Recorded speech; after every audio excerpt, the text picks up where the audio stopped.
Bismillahirrahmanirrahim. Assalamualaikum warahmatullahi wabarakatuh.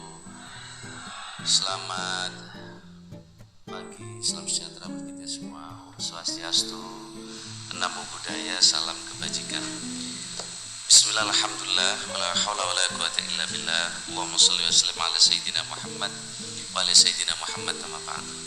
Yang saya hormati Ibu Bupati, Pak Wakil Bupati, Pak Kapolres, Pak Dandim dari Kejaksaan, teman-teman dari TNI Polri yang hadir. Ibu dan saya hormati, selamat Ibu Bupati. Tadi beberapa capaian, tepuk tangan buat teman-teman seluruh ASN. Postur, budaya dan seterusnya hampir sama ASN dari Jakarta sampai Banyuwangi di Jawa.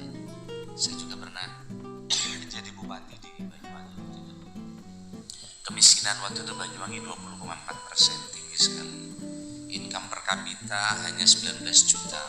Kabupaten lain waktu itu sudah ada yang 30 juta, Banyuwangi 14 juta. Tapi kita ambil prioritas bagaimana kemiskinan tadi dari 20,4% kita kejar dengan fokus turun jadi 8%. Jadi dari 20,4 tentu perlu ada strategi pekerjaan yang fokus. Daftar masalah insya Allah 24 jam gak akan selesai kita bahas. Padahal kita sedang punya kewenangan, sedang punya jabatan. Kita ini menyesal kalau sudah dia menjabat. Ini Pak Dandim ini nanti lebih menyesal kalau pas nggak menjabat. Saya rasakan ketika saya nggak jadi bupati. Maka ketika saya jadi bupati saya nikmati. Kepala dinas ini mungkin ngeluh sekarang. Perjalanan dinasnya habis di tengah tahun. Karena anggarannya dipakai untuk meningkatkan BPJS 40 miliar tadi. Iya tuh. Anak-anak juga nggak bisa pergi kemana karena anggaran terbatas. Honorer juga sama ngeluh. Bagian suruh kerja, ASN-nya enak-enak di kantor, yang suruh kerja honorer terus. Padahal honorer tunjangannya tidak seberapa, ASN lebih banyak, akan banyak masalah. Maka leadership, strong leader jadi penting. Kuncinya pemimpin. Kurang ini pasti kurang semua. 7 prioritas inilah saya tetapkan harus kami kerjakan, menerjemahkan arahan presiden, menerjemahkan harapan publik, ASN, ada kurang lebih 2,4 juta non-ASN, kami putuskan 7 prioritas ini. Jadi Pak sekalian, kepala dinas, bupati, wakil bupati harus bisa menentukan skala prioritas. Nah, ini non-ASN, serbu kepala dinas, maka ibu bupati harus kontrol. Kepala dinas kadang pinter nyisipnya, dititip di kegiatan, kontrak. Kontrak kan mestinya setahun, diperpanjang terus. Mau memberhentikan tidak bisa.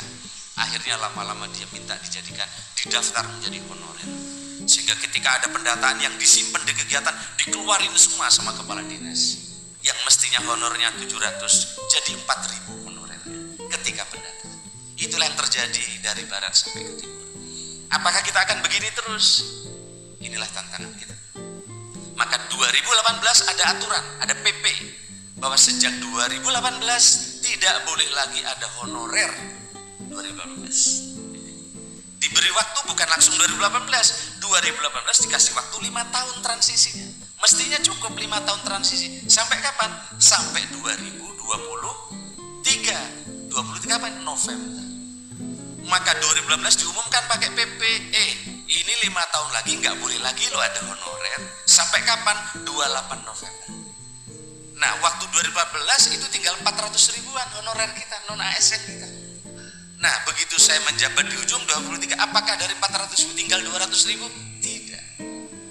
Kita data, kita lihat 2018 itu tinggal, kita lihat itu ya, PHK 2 tinggal 444 ribu. Begitu kita masuk, saya ingin mendata, saya pikir tinggal 300 ribu. Ternyata naik 2,4 juta. Bayangkan, 2,4 juta. Yang ini sekarang, ini menuntut agar segera jadikan P3K. Di satu sisi non ASN ini berjasa luar biasa karena pelayanan publik akan terhenti kalau ada non ASN, betul tidak? Tapi sebagian, tidak semua, sebagian ASN direkrut tapi tidak di sini. Yang kayak PDAM tadi. Dulu, tapi sekarang insya Allah sudah beda. Inilah tantangan kita sekarang. Oleh karena itu maka ini kita harap ke depan ada potret perbaikan untuk kerjaan. Nah inilah yang ramai sekarang. Jadi urusannya rekrut di daerah tapi larinya ke Jakarta hampir setiap hari. Oleh karena itu kalau ini tidak ada afirmasi kebijakan per November 2,4 juta ini harus dihentikan, maka akan terjadi PHK massal. Nah, inilah yang sedang kita carikan solusi, salah satunya pembahasan undang-undang ASN untuk menyelesaikan ini, mencari jalan tengah. Ini soal non ASN. Nah, ibu dan saya hormati, saya tidak ingin cerita ini. Kemarin ada beberapa di Jawa Tengah yang sudah diangkat tapi belum mendapatkan formasi ya, Klaten ya, dan seterusnya dan seterusnya. Nanti ini ada Kanrek dan teman-teman yang ada. Inilah tantangan kita. Nah, birokrasi ini engine-nya Bapak sekalian. Kurang berapa menit ya? Oke. Bapak sekalian saya hormati, kita sudah dorong sekarang beberapa kebijakan untuk simplifikasi. Aturan ASN ini banyak, ada ribuan. Nah, kita di Kemenpan sedang memangkas. Ada 1000 aturan lebih kita pangkas jadi 1 PP sekarang. Karena kata Pak Alek, ribuan aturan ternyata tidak mendorong ASN berkelas dunia. Tambah ribet, tambah ruwet. Maka kita pangkas sekarang tinggal 1 PP, mudah-mudahan selesai. Begitu juga jabatan pelaksana yang tadinya klasifikasinya banyak sekali. Ada 3.414, sekarang kita pangkas jadi 3 saja. Sehingga bisa lebih lincah, lebih cepat untuk terkait dengan jabatan fungsional. Ini tolong Bapak Ibu jabatan fungsional diberesin Bapak Ibu ke bawahnya ya. Dulu ASN hanya pindah 1 rumpun, sekarang boleh lintas rumpun dan seterusnya. BKD-nya Bu, BKD boleh loyal ke bupati, tapi harus paham begini.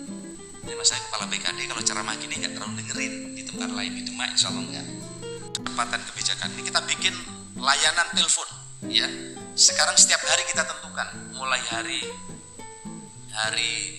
Selasa, Rabu, Kamis, Jumat. Ini kalau teman-teman BKD dan tim menanya SDM aparatur, silakan telepon ke tempat ini ya. Kalau nanya reformasi birokrasi hari Rabu, silakan telepon. Kamis hari pelayanan publik nanya MPP seterusnya, waduh Pak, instansi vertikal ini nggak mau masuk di MPP. Buktinya pelayanan SIM, pelayanan ini nggak mau masuk, silakan laporkan di sini ya. Jumat hari kelembagaan, tata laksana dan seterusnya, silakan telepon. Begitu juga teman-teman Pemda bisa ada nomor telepon lagi di bawahnya terkait dengan instansi vertikal dan seterusnya. Ini kami kasih jabatan fungsional, standar kompetensi, silakan telepon. Ada 2000 masalah yang siap dijawab oleh mesin namanya chatbot si pandai. Kalau 2000 masalah tidak terjawab, silakan telepon ke nomor yang tadi. Gitu ya.